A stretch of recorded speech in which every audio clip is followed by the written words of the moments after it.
Good afternoon. I hope everyone is well today. It's nice to finally put some faces in the names. I have been in touch for the past 2 or 3 months. Uh, if you don't want to turn on your camera now, no problems. I just appreciate at the end when we go to to the Q&As, if you can turn on your camera so it can be more interactive with Paul. No problem, Natalie. Thanks for having us. Finally, No, good to meet.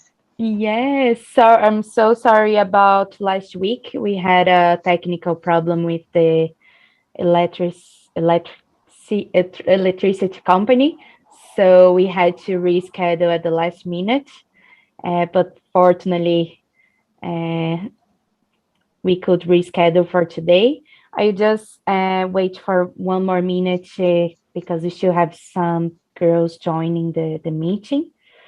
And for this cohort, we had almost 200 applications. Mhm. I don't think you have all of you joining to each other commitments, work, or even the zone time. But we also have the recording later today, and I know loads of your colleagues are gonna be watching the recording version. Yeah, it's convenient here in Dublin because it's 4 in the afternoon, but I can imagine people are scattered all over different time zones. Yes, exactly. So, before I call Paul, thank you so much for your interest in the bootcamp. The feedback we got from you all in the end of course survey was brilliant. We are really happy to have you all learning more about cybersecurity. Some of you have a background or at least some knowledge in the area. Others didn't have any knowledge. The course is very non-technical. So Paul will discuss a little bit more about the next steps at the end of the presentation. Uh, but thank you so much. It's very important to have more women in this area, and we are definitely doing the difference here. Thank you so much. Oh, thank you. So, Paul, can you join us and Sure. start Hello, the everybody. show, please? Hi, everybody, and thanks, Natalia. That's great. You bought some time there to let everybody log in, which is brilliant.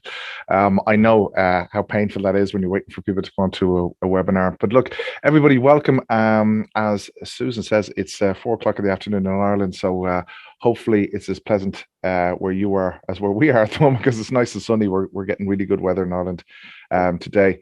But look, guys, what I'll do is I'm going to kick in to a little bit of an overview of some of the key points we covered, and some other pieces, because what I want to do is I want to jog and jar your memory in relation to some of the topics, so that we can make this, as Natalia says, as interactive as you want it to be when we get to the Q&A session. So I'll motor through a few slides. I'll ask you just to turn your microphones off for that piece, because it just means I can go at pace through it.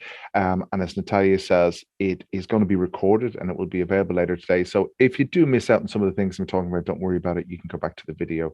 I know I can speak insanely quickly at times, but apologies for that. But there you go. We will go through that, and then we'll get to our Q&A session. We can all relax a little bit. You can turn on your cameras if you wish. You can turn on your microphones, and we can have a conversation, and we can work out what the next steps are. But this is a highly important area, cybersecurity bootcamp for women, because it is disgraceful that less than 10% of the industry is made up of women. And obviously we're trying to do something about that as well. So I applaud you all for taking the time and energy and commitment to do the course as well. So fair play to all of you is what I'd say. And I will kick off now without further ado, and we'll go through some of these slides. So a little bit of an introduction to myself. For those of you who don't know, I've been in this world of cybersecurity, risk, privacy. I've worked all over the world. I've lived in quite bizarre places. Age 19, I went to live in Kazakhstan, and I was, a few years ago, I was even living in Nigeria. So lots of different places dealing with cybersecurity risks to society, the world, businesses, all those kind of things. And it's been a fascinating career over those 30 years, and it gives you a chance to do a lot of good things as well with that. And part of that journey, of course, has been with ICTTF, which is now, its 10th year, heading towards 11 years, and an innovation and a mission of trying to counteract the bad guys. And that is a genuine, honest mission from the point of view that cyber threats exist in all different kind of forms. I mean, they may be threats to children, they may be threats to individuals, there may be threats to small businesses, large businesses, society. We see all these different kinds of things going on. And anybody who works in defending against that kind of behavior, in my book, is doing something really good with their life, because where all this comes all back down to is essentially evil. So you might think that somebody's just stealing email addresses and passwords, but they're part of an evil ecosystem that's selling children, that's abusing endangered species of animals, that's selling counterfeit goods. It's all of that kind of nefarious activity, including drug trafficking, human trafficking, all of those kind of things. This is all an ecosystem, and there's a whole front of it is the cyber element piece of it. So to pay the bills, I head up an organization known as Cyber Risk International. I'm the CEO of that organization. We've developed a cyber risk assessment tool, and we deliver that out to clients around the world. But now to kick in to where we are. So you may recall when we started about this premise of existing in two worlds. And I want you to always think of that, because we have no choice but to live in two worlds. And it's often reconciling that in terms of risk reaction, risk management, risk assessment, what you can do, what you can't do. And they're two very different worlds. And of course, I use the example often when I talk about in the real physical world, if I want to steal something, I have to physically get proximity to that asset. So if I want to steal your laptop, I need to physically get access to that laptop. If I steal your laptop, you'll notice it's gone. You don't have use of it. You may have transferred the risk of it being stolen to an insurance company. There can be an investigation. There can be evidence, CCTV. There can be attribution. The law enforcement in Ireland, on Garda Síochána, could get involved. They spot who's stolen it. There's an investigation. Somebody ends up in courts, and they get charged. But in the cyber world, this is all virtual. There are no borders. There are generally no social norms as to what's right and what's wrong. This ecosystem of bad actors and bad players, as we often call them, are able to work together with almost impunity and to carry out whatever they want to do. So whether it's stealing data, whether it's ransomware, whether it's child abuse imagery, all of those kind of things, they can almost operate without any risk of ever getting caught. And that's the reality of that kind of world. Because if they want to steal, for example, your data, the asset that is most valuable to most businesses in the world is their information. And if they want to steal that information, they often steal it, but you don't even know they've taken it, because you still have access to it. So like your laptop is still there, you're able to use your laptop, but actually they have a copy of everything, and they're working on it, and they're carrying out whatever other scams they want to in that view. So we need to think of this when we go through. It's that there's blurred lines between those two worlds at all times, and that adjustment of going, well, we know what's happened is wrong in the real world, but what is the consequences of that in the cyber world, are trying to bring the cyber world back into the real world. And there's lots of different examples of that I'll talk through as we go through. So when we look at this infographic, guys, think of this as almost a Venn diagram. If you remember your maths classes and Venn diagrams and all that kind of stuff, these overlapping circles on each other. Because what you don't want to do is think in silos, think in swim lanes. Do not think that way, because all of these things are overlapping each other. So you may be in a position, in a role in an organization, and you're told that you're protecting credit card data, or you're protecting user information or bank account details, whatever. But the reality is the bad guys don't think of in lanes or in silos. They think holistically about how they can get into your organization. Can they go through people? Can they go through firewalls? Can they go through links? How can they do this? They're always thinking on the widest piece. So although you may be defending on one beachhead, the war is holistic. It's throughout your organization. So what you're doing to defend against this thing from a policy and procedure point of view is just as important, dare I say, maybe even more important than what's going on a technical level with firewalls and so on, what leadership are doing in relation to the culture of an organization. Everything is important to carry this on. So when we look at this infographic, we look at cyber criminals who are in this game for money. There's a lot of money to be made. It's $1 trillion economy. Barack Obama, a number of years ago, came out and said that it has surpassed drug trafficking as the #1 crime. And I often refer to that phrase because that's the reality. If you want to steal, getting back to this two worlds a kind of analogy, if I'm a bank robber and I want to go in and steal money from a bank, well, first of all, banks have got really good at stopping people from going in and stealing money, shutters, all that kind of stuff. But money is heavy, right? So you can only steal a certain amount of it and carry a certain amount out of it. Then there's depending where you are in the world, there may be armed guards in there, so you're risking getting your head blown off. There's only a certain amount you're going to be able to take. But all of those limits and all of those conditions are gone when you're in the world of cybercrime. You can steal as much money as you can get access to. And if you can figure out how to steal 10 cents from an account, you can automate this to do it millions and millions of times so quickly from anywhere in the world. So there's lots of these things where crime is completely different when you look through the ideas of doing it from a cyber perspective.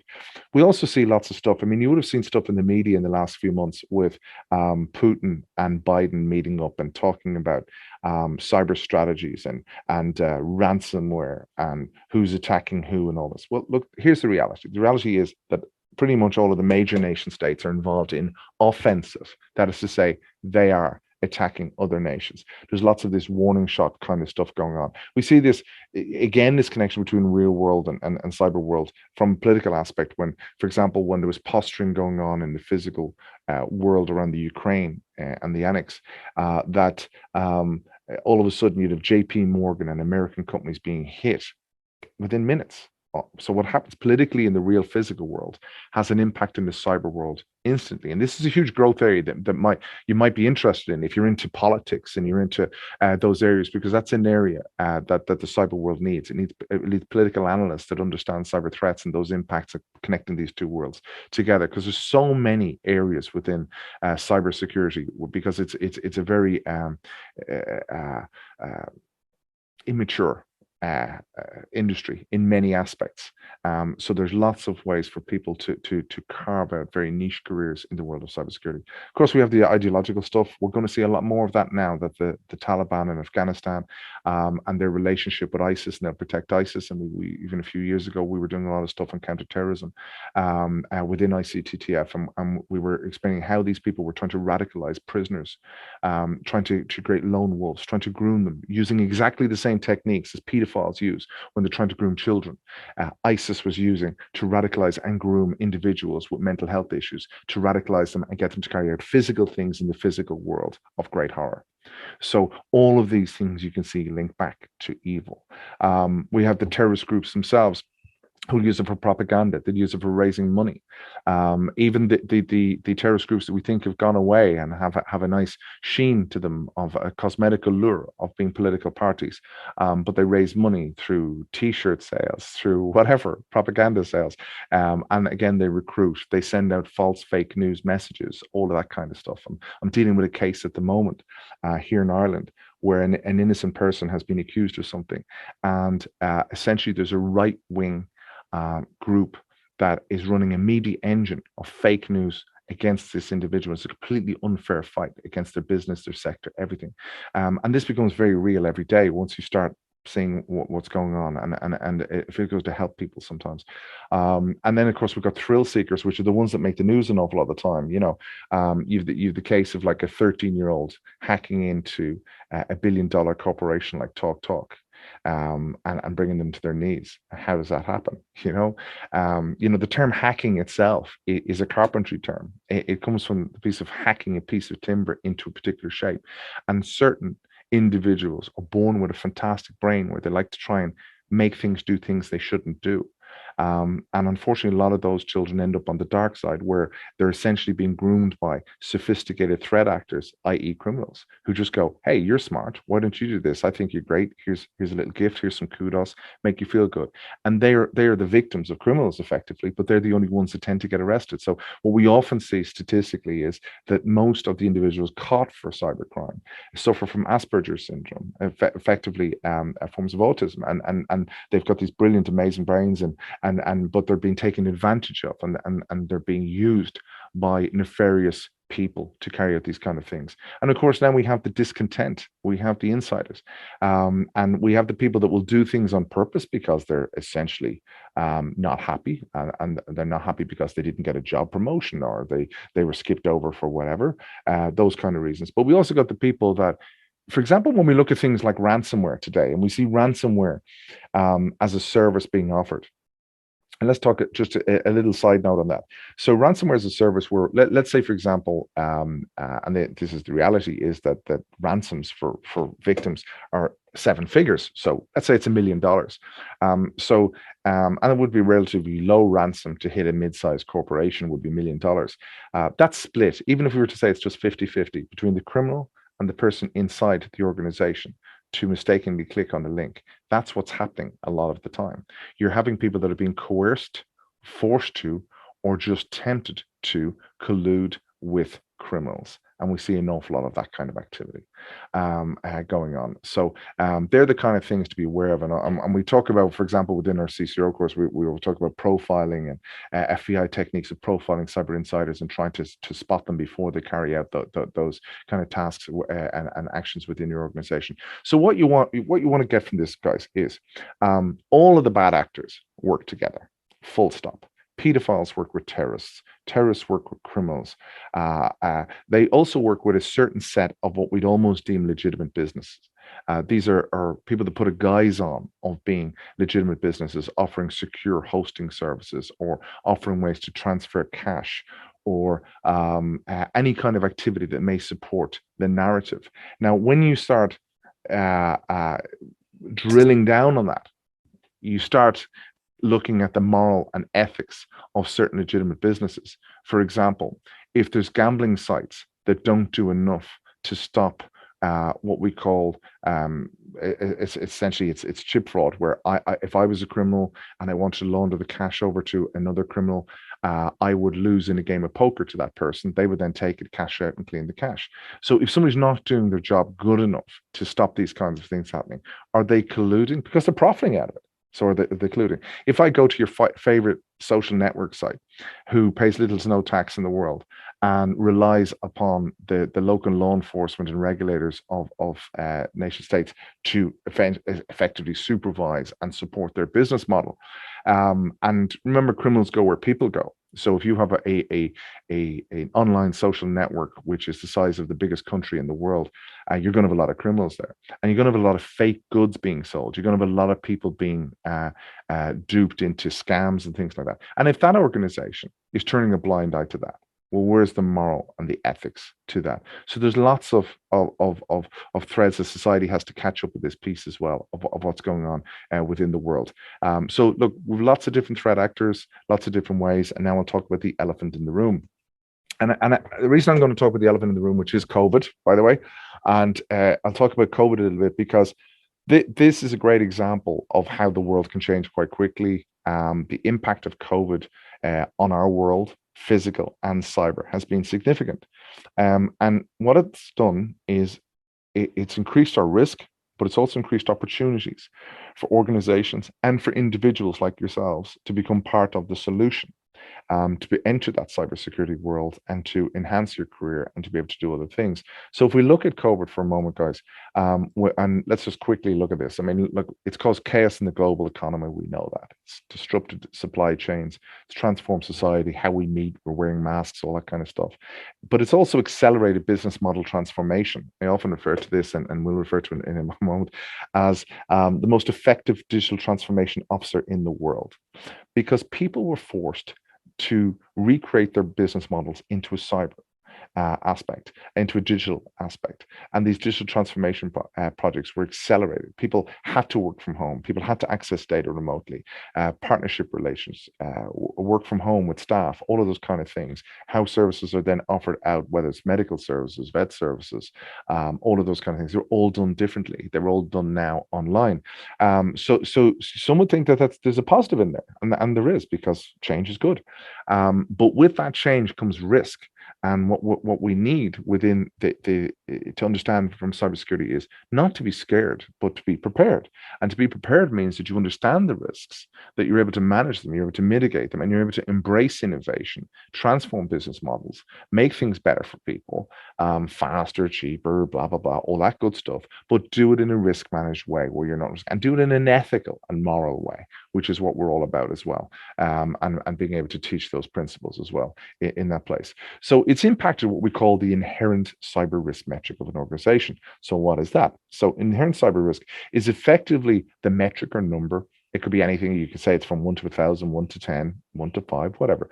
But it's where you are on a scale based on the complexity of your organization in relation to cyber. So how much of your business is run online? How much revenue comes in from there? How many cloud-based services do you use? How many remote workers are using their own devices? All of those things feed into a metric, and that has changed because no matter what an organization was pre-COVID, they're definitely different now. They're definitely different. So what that means is that risk may have gone up, and in most cases it has, but it may have changed. And whatever controls are in place to meet that risk has certainly changed because you will need to do different things. If 10% of your staff were working from home pre-COVID and now 90% work from home, that's a different in risk. So what we need are people that understand cyber risk and be able to put in the mitigating controls and processes to help with those things as well. So let's move on. We have this increased reliance on the digital economy because even the people that thought that they got through life and didn't have to embrace smartphones, i.e., our parents, well, my parents, things like that generation, they have no choice. Everybody has to now embrace the internet for every little piece of society, whether it's getting their shopping delivered, whether it's interacting with people, whether it's their social life, whether it's their business life, communication, everything. We are now much more reliant on that. Drill down on this a little bit, guys. We've had increased reliance on the internet itself. We've had increased cyber threat activity. I'm going to talk about that in the slide as well. And we've accelerated. Years have become months. So where traditionally we would have done things from a governance and oversight and risk perspective and put manners on a project from that perspective, that opportunity has not been there, where a lot of organizations have said, we need to keep the ship afloat. We need to keep moving forward. Just do it. But we're doing it in what we almost call a shadow IT way. And shadow IT refers to doing things outside of policy or procedure. And let me tell you, every organization in the world, whether they admit it or not, has done this during COVID. Now this has become this new normal, and what we need to be able to do is have people that understand cyber risk and be able to realign and reconcile where we are now compared to where we were before. So what was understandable from taking a risk point of view and maybe accepted beforehand, now that we all have transitioned into effectively a new normal, a dynamic new normal, I'll give you that, but it's moving forward. We need people that understand this stuff. We, as in the world, needs people that understands cyber risk. So that's the increased pressure on the supply chain, the digital architecture, and of course that's psychological impact on human beings. We're social creatures. We need to work with other people. We get a certain amount of confidence from dealing with other people around us and knowing that they're in the same environment of us. And being distracted and being discombobulated and working in a non-traditional work environment from home, maybe on a residential network, working with confidential data and so on, you're vulnerable. It's like blood in the water for sharks. And this is what we often refer to as this cyberstorm or the C-19 cyberstorm. It's all of these things coming together and causing this whole risk piece for organizations all around the world, that they have to embrace this, because if they're embracing digital transformation, innovation, they need to do it with good cyber risk management. So this is what I mean when I refer to the most effective digital transformation office in the world. This is brought along with it opportunities around cybersecurity, risk, privacy, and all of the related areas. We often refer to something like this as a black swan event. That is to say, oh, it will never happen us. We'll never see a black swan. Once it happens, then it just becomes the norm, and we see these kind of things happening all the time. You could look at this, for example, in relation to ransomware and a nation state being hit with ransomware. And if somebody said to you 6 months ago, well, ransomware, nobody will ever pay $1 million on ransomware. It's now pedestrian that people are paying $1 million on ransomware payments. If somebody said that an entire health sector during a global pandemic of a country would be shut down because of a ransomware attack, nobody would believe you. Now we're seeing it all around the world, not just Ireland, for example, but all around the world. We're seeing cases of this happening as well. So this is about the world and the digital world, the cyber world, is been impacted, and this COVID catalyst has moved things forward. It's changed everything. It's changed the risk. It's changed how people are operating.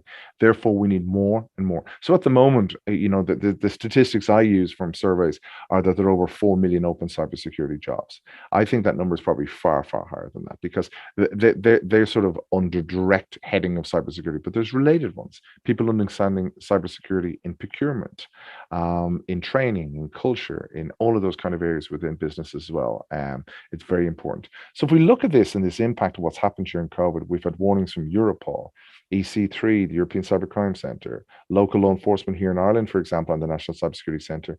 Interpol, even the World Health Organization came out to warn people about the threat actors related to COVID. And I'm not just talking about people selling fake cures, all of that kind of stuff, but just the very fact that they know people are vulnerable, and they have no conscience, they have no ethics, they have no morals, and they were using this. And there's those kind of scams you see where somebody says, "Hey, you've got an alert that somebody has been infected," and all that kind of stuff. They want you to click on something, and there's all of that sort of mundane noise of scam artists and all of that kind of stuff. Then you have another set, the set that has stolen data because they were able to get into systems during COVID, and they're using that for scams.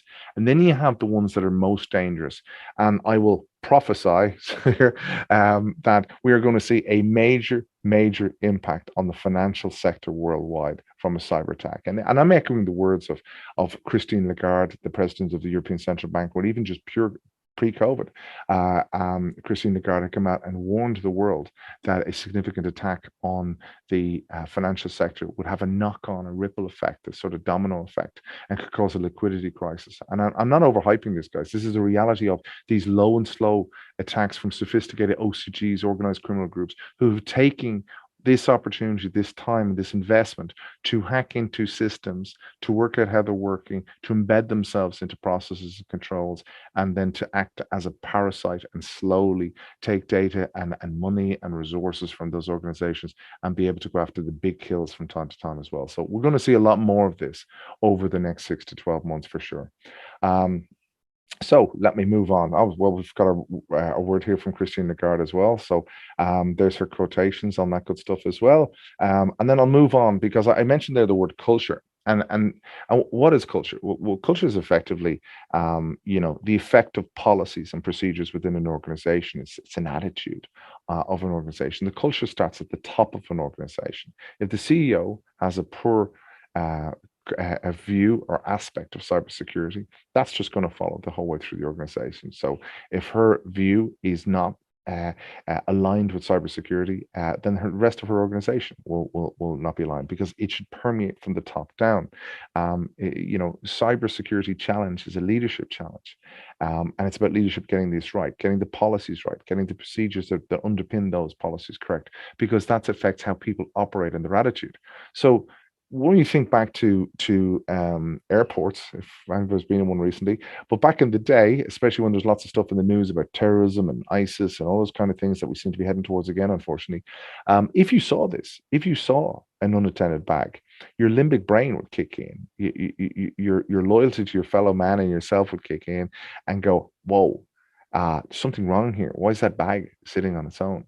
I need to do something. I need to raise my hand. I need to warn. That's culture. That's the effect of saying there's something wrong there. It's not the same all over the world, by the way, guys, that attitude, but certainly from most countries, it is the attitude. And it's not about it's someone else's responsibility. And actually, the aviation industry is a great industry in relation to safety, where safety is everyone's responsibility, not just one person. And cybersecurity should be everyone's responsibility. If you've got 500 or 1,000 people working in your organization, that's 500 or 1,000 people that can protect and care and be loyal. We need to instill loyalty into people within our organizations. And it's the role of leadership. As I say, it has to come from the top down, and we need to empower our leaders with the right kind of education. They don't need to become cybersecurity practitioners. They don't need to become geeks. They just need to be able to understand threats, risks, options, choices, and demystify that world of IT security and that sort of overhyped machismo of using acronyms all the time and trying to intimidate people with intelligence, and where it's not really intelligence, it's just someone's learned off an acronym. So here we go. So look, it's about setting policy, and loyalty goes beyond compliance. I mean, if all an organization cares about is being compliant, well, then it's not caring about safety or security of the organization and protecting the organization. It's caring about the minimum baseline. If we think of where compliance comes from, compliance is always way behind where the risks are because it takes time to write regulations, it takes time to enforce them, all of those things. So you're always going to be behind the curve. So if all you're aiming for is to be compliant, well, the delta of residual risk is huge and significant between where you are from a compliance level and where you should be from a security and risk level within an organization. And guys, this is all about trust. As we move more and more businesses through digital transformation, it's about establishing online trust. And trust is a weird thing because when we trust somebody or something, we make ourselves vulnerable to it. And we're asking businesses and we're asking people to trust brands online and to trust websites and to trust a process and to trust our data with entities. And that's why it's so important to get cybersecurity, risk management, and privacy correct, because that helps underpin and establish that trust with clients, with business partners, and it helps an organization be successful. And loyalty, of course, is the cousin of trust. So let's go back to this converging worlds. So we've got this converging world of the physical world and the cyber world. And when we think of the bad guys again, and I said, hey guys, these think holistically, don't think in silos. You got to think the same way. So you need to converge the physical security of what goes on within your organization and what goes on in the cyber world.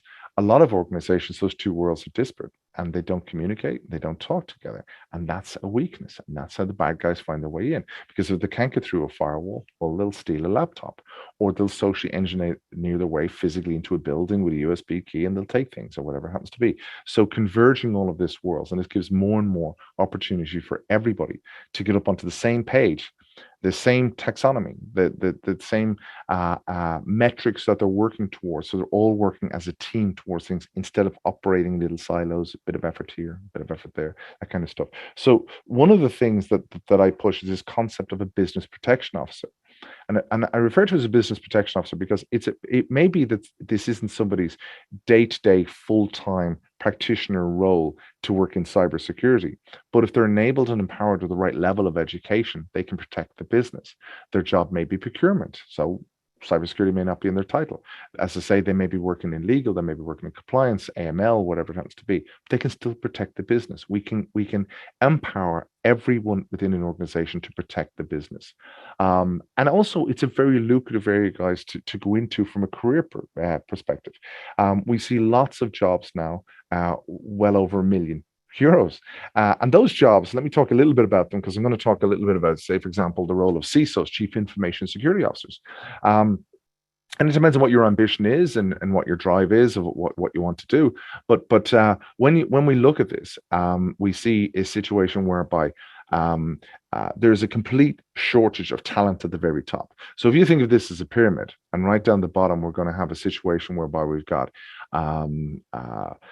technical people, graduates coming out of college, maybe doing pen testing, all that kind of stuff. Yeah, there's lots of those kind of guys around, right? And there's lots of guys and girls around that can do that kind of stuff, right?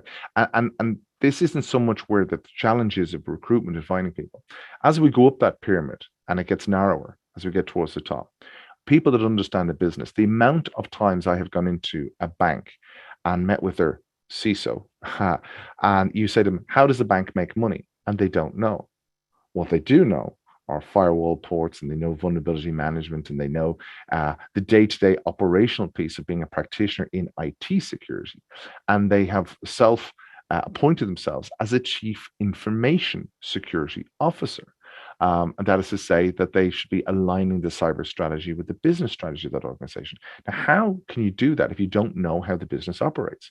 So what I'm getting at is, guys, as you move up towards the top of an organization, these $1 million salaries, and they go way beyond $1 million, by the way, are generally awarded to people who understand the business and then became cybersecurity people or risk people and cyber, bolted on those sort of credentials afterwards, because it's so hard to find people that understand a business from within and it's easier to actually add on and train them into those roles. So that is the holy grail of finding someone that understands compliance or understands a whole cog of the business, whether it's compliance or whatever it happens to be, and then add on the other pieces. So, and of course, that even goes all the way up then to boards requiring what we call non-exec directors, and those salaries and those fees are enormous around those pieces. So, real quick, guys, because I'm seeing your time is moving on. I want to get to our Q&A session as well.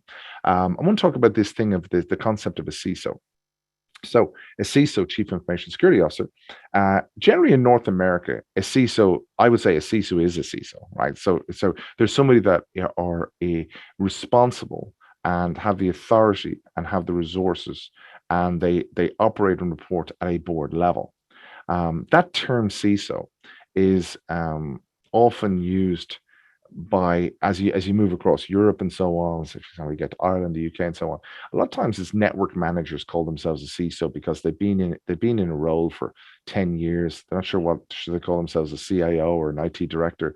They see that all these jobs are going with the word cyber in them and CISO in them, so they start calling themselves this, but they're not necessarily really a CISO from that point of view. So I thought it'd be interesting just to walk you through some of the roles of a CISO, because there's different levels of CISOs, but and many organizations will never have a proper CISO. They can't afford one, right? But what they will have is a CISO office or a CISO function. They may call it something different. They may call it the Information Security Office. They may call it the Cyber Office, whatever, or the CISO function.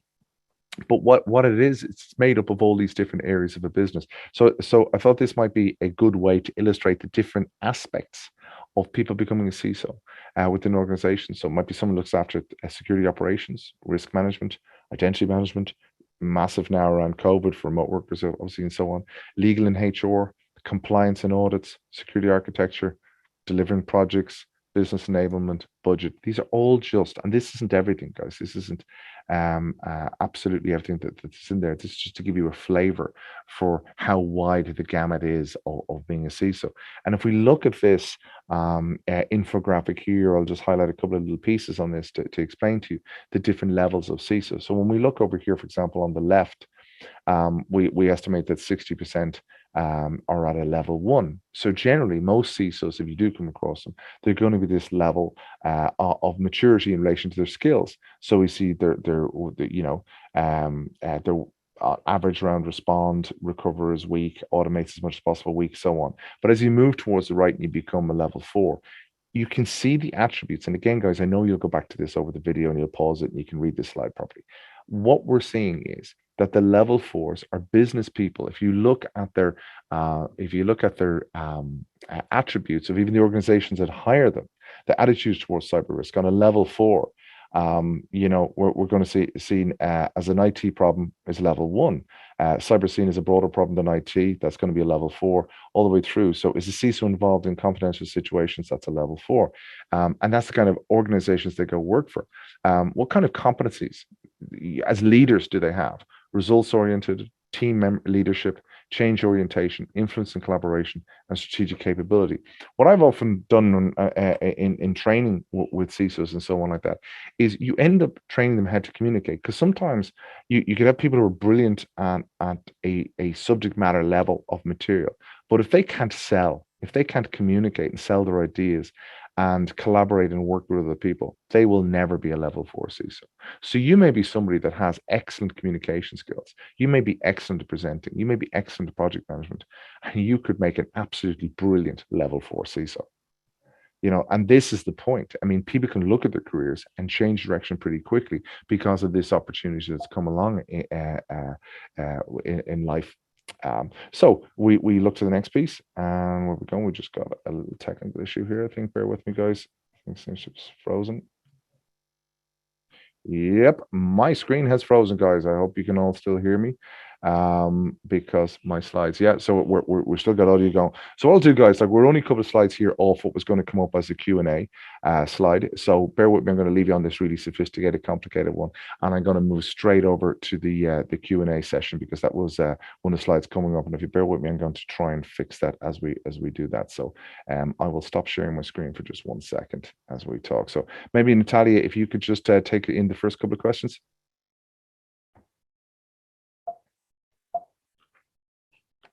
Yes, Paul, absolutely. Thank you so much for your presentation.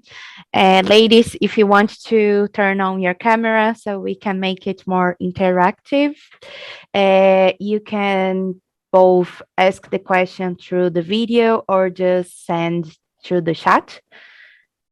If you don't want to send for everyone, just send in a private message for me. I'll be happy to share with Paul. I believe our ladies are a little bit shy today. No worries. Well, look, while they're building up the courage, Natalia, I think we've got our slide deck going again, maybe. So maybe I'll just finish off a couple of those slides, and give the ladies a chance to build up the courage to come on and hit us with some questions. So let me just complete off a couple of these slides if I may, guys. So look, we were talking about the fact that, for many organizations, the answer should lie within, because the best people to protect an organization are the ones that work there, or loyal to it, and love the organization. And empowering those kind of people with the right kinds of skills, they're much better than getting in external consultants. That's much better than going to somebody who just wants to make money out of the transaction of doing that. It's people that actually know where the skeletons are, know where the legacy issues are, all of those kind of things. They're in a much better position. So when we look at that within an organization, and what I'm doing now is I'm going to break down, for example, the modules within the CCO course. That's the Certified Cyber Risk Officer course.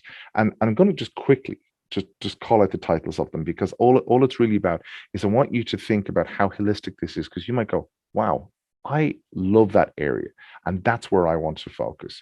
Or I'm into law, or I'm into dealing with training, or whatever it happens to be. So we'll just run through that quite quickly. So, for example, in the CISO course, we start off by bringing people through the landscape. We then discuss how to develop a strategy. Every organization needs a cyber strategy, which has to be completely aligned with the business strategy.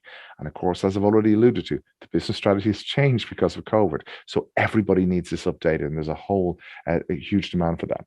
We need people that love numbers, but not just to impress people by how clever they are with their spreadsheets and so on, but that can make what we often refer to as cyber risk quantification, which is meaningful metrics that the board and the business leaders can understand. What does this mean? What are my KRIs, my key risk indicators? What could happen? What are my key performance indicators? How well are we doing? The evidence around those things. Then we look at cyber leadership and culture. This is so important within organizations, that there's champions and people that can get this beyond compliance, that makes this where people want to feel loyal and protect their organization and do the right thing at all times, and not be afraid to put their hand up when things go wrong. So how do you establish that? How do you attract talent into that area of your business, and so on? So we cover that off in that module. Cyber risk and the law. Absolutely huge, fascinating area. We have a really deep module on that, to the point everything from privacy, American standards, all the right way around the world. We give examples, and because it's a really specialist area that many of us don't have a choice, even if we're not legal experts, but we don't have a choice, but we have to interact with that aspect of it. One of the key things people are often amazed at is the fact that there's two sides of law when it comes to cyber. One is you're going to use it if someone does something wrong to you, but the other side of it is you have to make sure you're operating legally with it, and those laws are completely different as you go around the world, depending on the size, complexity, and the sector you're operating in. What you are able to do with the data, what you're able to do to protect your systems, is completely different, and that's what makes even transatlantic harmonization of controls and laws a huge challenge. So it's a fascinating area for lawyers as well. We've had a lot of lawyers on the course around that area as well. Cyber resilience and incident management. Things will happen. There's going to be incidents. You're going to be attacked. Sometimes things will happen through accident and so on. Sorry, just want to make sure that you guys can actually see the slides at the moment. Yeah, can I get an okay on that? Now we can see. Okay, great. Sorry, we still had an issue here on that.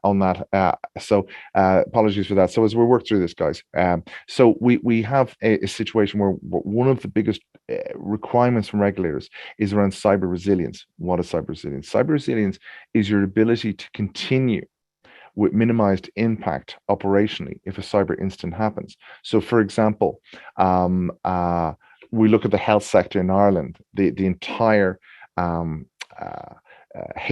or Health Service Executive, their decision based on a ransomware attack was to shut everything down. So their cyber resilience was zero.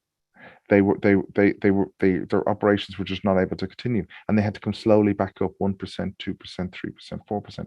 The idea of being able to start, and one of the reasons why, for example, the European Central Bank has a mandate on this and a requirement around their minimum expectations of cyber resilience for every financial service entity, is because it's so important. Things will happen, and you need to be able to prove that one, you could detect it, two, you could respond, and three, you could recover from it, and you will be able to continue on a business. So that's a huge area in itself. And then, of course, guys, you can delegate things, you can, but you can't abdicate responsibility. So when it comes to third party risks, dealing with vendors, how do you manage that? How do you assess them? All of those areas. How do you deal with remote workers? The risks around that as well, as our business models change and so on. And then putting it all together and being able to develop a strategy within organizations and be able to handle all of that. And we cover that piece off. So what I'm outlining here, guys, is essentially what we call the Certified Cyber Risk Officer course. And something we strongly, obviously, suggest that people look at as potentially a next step in your career and your entry. And if I was to say to any other of my board directors or any other board directors who may listen to this, is that it should be the #1 course for all board directors as part of your professional development pathway. I guess there were so many different aspects of it actually that I was actually genuinely surprised as to how wide the topic was. Also very interesting. Obviously it touched areas around the outsourcing, around cyber strategy. To be honest, all these areas that we've discussed at a board level, but actually now I actually was armed and dangerous in the board meeting. So I was asking probably a lot more questions than they appreciated. I suppose I've been in adult education for 20 years now, upskilling, doing various levels of courses, doing, I've done degrees, diplomas, kind of other, maybe not non-professional qualified courses, but I have been doing in adult education for 20 years. And this is by far and away the best course I've ever done. Having completed a master's in cybersecurity in the last couple of years, I built up a lot of theoretical knowledge, and this course was really to fill in some of the practical cyber risk management gaps that I felt I had in my knowledge. The course was really excellent, I have to say, very practical, very relevant, very topical. With great examples, real life examples of issues that are happening today in every entity around the world. So yeah, it was a really useful course, and really thrilled that I did it actually. Well, as I said, I've completed a cybersecurity master's, but a lot of that is theoretical, a lot of discussion points, but this course is very practical. It's really how you can implement a cyber risk management framework in your organization today. So, anyone working in that area, I would suggest, they should be looking to this course because it will help them in their day-to-day job. And if I was to Great, guys. So look, to finish up around this section here, we're talking about the fact that, look, this is about establishing trust and that human emotion that effectively makes people vulnerable. And the mission of a CISO within an organization as a business protection officer is to establish trust, not just digital trust, but trust in the brand, trust in the organization, so on. So to become a cyber leader, if that is something that you want to take the next step on, the good news is for all of you guys that have completed the course, that we are going to provide you, if you want, with a €1,000 voucher off the course. So that's something we do to everybody who successfully completes the Cybersecurity Bootcamp for Women, as another hand to help you along your career. And there's even probably better news, if you like, from the prospect of, for those of you based in Ireland, we've also have an arrangement with ICT SkillNet where they'll also make a grant available for those employed in Ireland. And it brings the cost down even further because they will add in a subsidy there as well.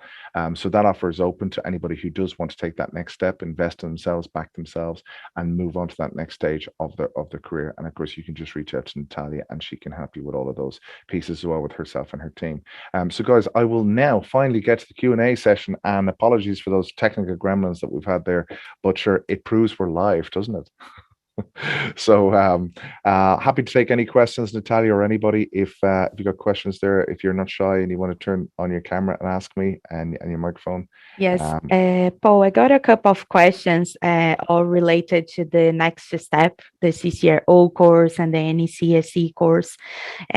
Some students, they have this, they don't know what is best if he's taking the CCRO or the NECSE, and for the companies, what is the best opportunity? And also, if you recommend a degree in IT or in cybersecurity, how is what is your advice for who wants to start a career in cybersecurity? Okay, so I'll answer these backwards. Okay, so I'll start off with this IT degree piece and so on like that. Now, I'll say something which is a bit controversial, which is I think degrees are useless in the world of IT and cybersecurity. Okay, but I'm not alone in my view of this, and I'm not saying if anybody's worked hard to get one that it's worthless and your time was wasted. But from the point of view of being an employer of people, when they come with a cybersecurity degree, as Stephen said, for example, in her testimonial, these are theoretical things. The reality of the real world. And trying to find people at that top end in that pyramid of where people are looking for them. They're looking for people that are pragmatic. Even, for example, the United States of America has changed their hiring policy around cybersecurity, where degrees are just not important anymore. It's a meritocracy. Can you do the job? If you could do the job, you'll get it. Forget about age, forget about background, forget about gender, all of those things. This is about, can you do the job? Because there's such a lack of talent and resources in this area. So yes, it's a bit blunt to say that the degrees aren't the most useful thing in this area. But if somebody wants a career in cybersecurity, if they can prove they can do it, these kind of short-term courses from all different aspects of cybersecurity around the world, from different providers, if you like, all stand to value, because what people want to know is, can you do the job? And if you can do the job and you can prove that you can do it, you've passed an exam and so on. So it's probably different from an entry level point of view. As I say, there's a huge demand on the technical talent down the very bottom pool of that. And then if I finally get to the first part of your question, which was around NCSE versus CCRO. So the CCRO course, as it goes through all the modules, when it gets to module 8, we actually talk about the NIST cybersecurity framework, because the CCRO course was designed essentially that you don't know anything about cyber, but you're a business person, or you've business knowledge and you've business acumen, and you want to understand cyber risks, cyber threats, how to operate a management program within an organization, so on. And then as we culminate, we show the example of the cybersecurity framework. So often what happens is somebody will do the CCRO course and then they'll sign up for the NCC course, because that makes you an absolute expert on every little nook and cranny of the NIST cybersecurity framework. We bring you right through using it, operationalizing it, implementing it, using it for assessments, all of those kind of pieces. So a lot of it would depend on your background, on what you're trying to do. But if you're a business working in an area of business and a business function, and you want to get involved in cybersecurity, I'd probably point first at CCRO.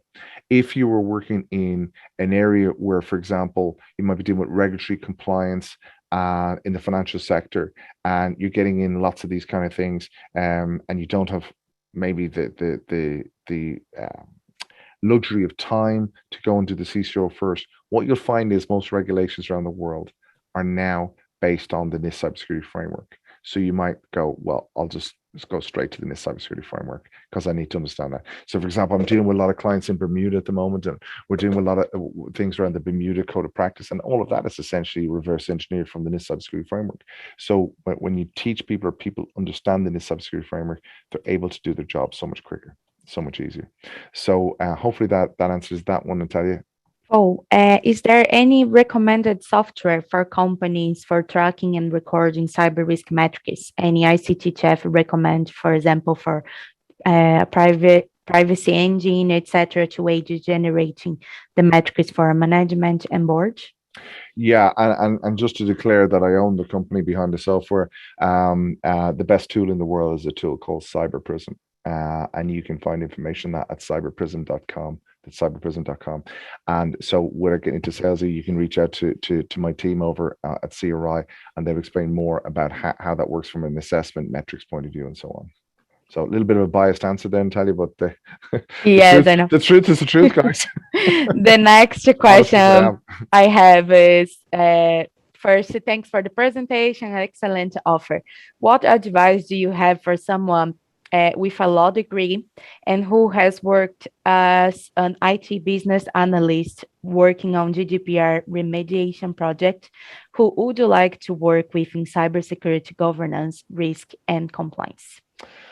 Okay, well, a couple of things. I would strongly suggest you do the CISO course, right? But before you do the CISO course, I would strongly suggest you talk to one of the ICTTF ambassadors, which is a lovely lady called Anique O'Brien. And Anique is a lawyer who basically went on that journey you're suggesting, and went through the CISO course, and it has changed her career drastically and in a hugely positive way. And Anique is more than happy to talk to people and explain to how that changed. And she acts as a volunteer ambassador for the organization because she understands how important it is to help around the area of cybersecurity for women and so on like that. So I'm sure we can organize that through Natalia as well. I have sent her name, so you can look for her on LinkedIn. We also have some video testimonial with her on our page. Right. But if you need any other information, just send me an email to Natalia with TH. I believe most of you already have at ICTTF.org, and I can organize something if it's needed. I will go with the two last questions as we need to finish the meeting. Yeah, make them easy. I'm tired. Yes. A simple one, I believe, is where do you recommend the students to look for jobs and description of jobs in cybersecurity? Okay. It really depends on the level of where they are from a career perspective, right? But if they're working in an organization, that's the first place to look, because you're at an advantage. You understand the business, you understand the business model, the culture, everything else like that. And then if all of a sudden you can come with a qualification, say to them, hey, you know the way you're looking to hire this person, that person, I'm your person. Right? I can do that stuff. I've just been doing this all along, but I can bring all of those skills with me and all of that experience and everything and be able to tackle that. So that's the first place. The second place I would say is obviously sites like LinkedIn and so on. There's a plethora of jobs that are listed and recruitment companies that try and come after you and everything else like that. But it really depends on the stage of your career, because what you don't want to do is dilute yourself. You want to work out where your next hop in your career is. What do you want to become? Okay, so that lady with the previous question had a good description of what she wants to become, and she has a name and a goal. That's so important. So you need to understand is what you're selling yourself as, like what are you portraying yourself as now and what you hope to be. And when you get that base, that will dictate which kind of agency you would talk to, which kind of sites you list on. But don't go with this spray and pray approach, which is just sending out your CV everywhere and everybody come back and trying to get you in somewhere, because you won't ultimately end up happy. Work at the kind of organization. So for example, I was dealing with an organization recently, and there's some people on the board, and it was a hugely successful privately owned firm. But as a privately owned firm, their CISO was getting no backing from the private firm, which is a family.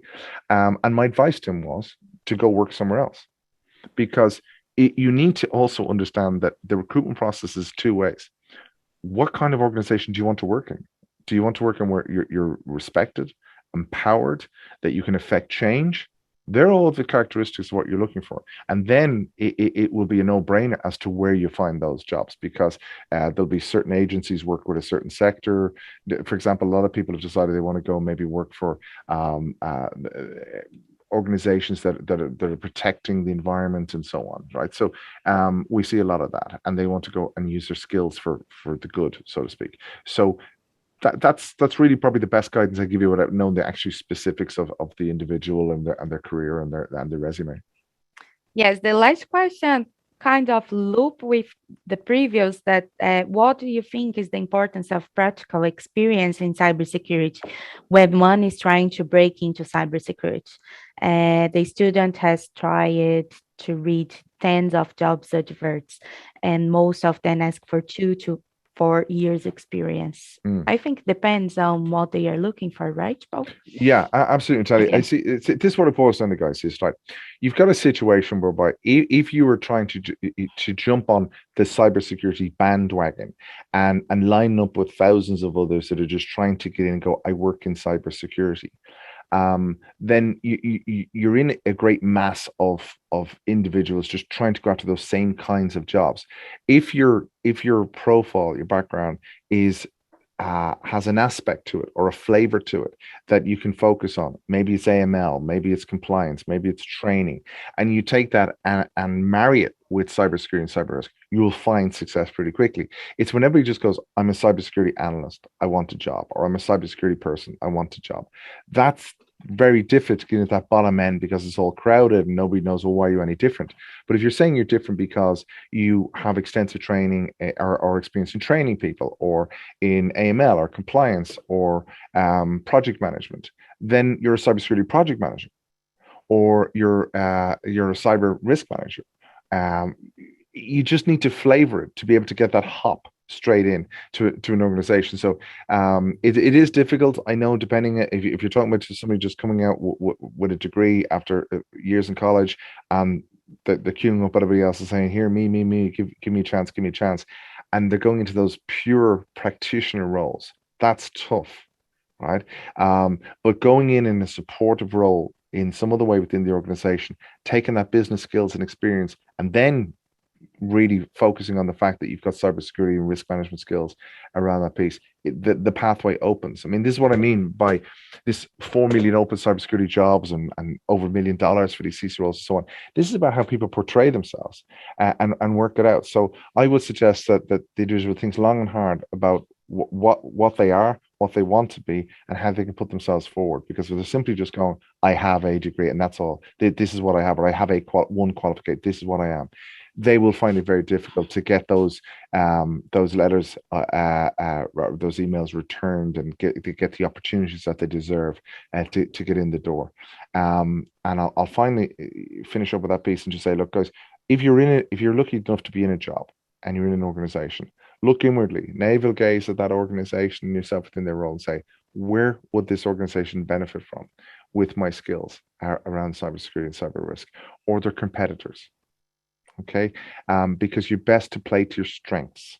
If you have strengths, which is your experience and your qualifications and your knowledge of an industry, they're your strengths. Play to them and don't go out into the area with everyone else where you're just going to get lost in the white noise. So I'm happy to leave it at that, Natalia, and we can follow on with any other questions over email afterwards, if that's okay with guys, because I know we've probably ran the hour at this stage, and hopefully all you guys have found that useful.